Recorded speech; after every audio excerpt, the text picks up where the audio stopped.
તો આ તરફ પોરબંદરમાં પડેલા ભારે વરસાદથી શહેર પાણી થતા તત્કાલીન જિલ્લા કલેક્ટર કેડી લાખાણીએ રાજાશાહી વખતની જૂની સાંઢિયા ગટર ખુલ્લી કરાવી હતી। ગટર ખુલ્લી કરી તો ગટરમાં બ્લોકેજ હતું, જેના કારણે વરસાદી પાણીનો નિકાલ થતો ન હતો અને ગટર પરનું દબાણ દૂર કરી સાફ સફાઈ કરવા આદેશ કરવામાં આવ્યો। પાલિકાએ કામગીરી શરૂ કરી, પરંતુ કામગીરીના કારણે શહેરનો એકમાત્ર એમજી રોડ સહિત અનેક માર્ગ હાલ બંધ થયેલ છે, જેનાથી લોકો મુશ્કેલીમાં મુકાયા છે અને જાગૃત નાગરિકે વેપારીઓ અને ગ્રામ્ય પંથકમાંથી આવતા લોકોની ચિંતા કરી। જન્માષ્ટમી લોકમેળો નજીક છે, ત્યારે શહેરના રસ્તાઓનું સમારકામ વહેલી તકે કરવામાં આવે અને બંધ રસ્તાઓ ખોલવામાં આવે, જેથી ભીડના લીધે અકસ્માતના બનાવો ન બને તેવી માંગ કરવામાં આવી। સાથે જ કોંગ્રેસ અને ભાજપે એકબીજા પર આક્ષેપ પ્રત્યાક્ષેપ કર્યા હતા।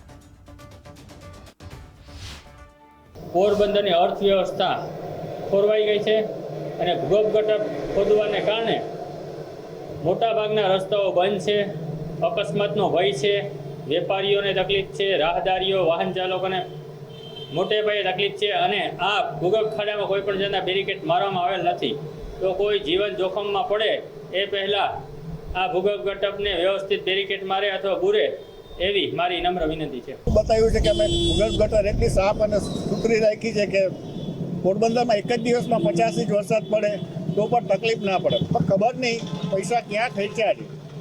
જે ગટરો છે એની ઉપર એમના લાગતા વળગતાને બિલ્ડિંગો બાંધવાના પરવાના આપી દીધા છે। હવે આજે ખોલીને બેઠા છે, તો જે રાજાશાહીમાં આખા પોરબંદરમાં ગટર બનાવી હતી એ 20 ફૂટનું કામ આ ભાજપ સરકાર કરી નથી શકતી। અત્યારે સાંઢિયા ગટર ખોલી અને જે કામ સફાઈ કરાવવાનું છે એ યુદ્ધના ધોરણે ચાલુ છે અને થઈ રહી છે સફાઈ, કારણ કે આપણે અત્યારે તરત જ ઢાંકીએ તો આપણું કામ 100% ન થયું હોય, એને ઢાંકી દઈએ તો વળી પાછું ખોલવાનું ભવિષ્ય મારીએ, એટલે કલેક્ટરશ્રીના પ્રયત્નોથી ખૂબ સરસ રીતે એનું કામ સફાઈનું કામ ચાલુ છે અને ટૂંક સમયમાં એ કામ 100% સફાઈ થઈ જશે, એન્જિનિયર રિપોર્ટ આપી દેશે, પછી આપણે એને ઢાંકવાનું કામ તુરત જ કરશું।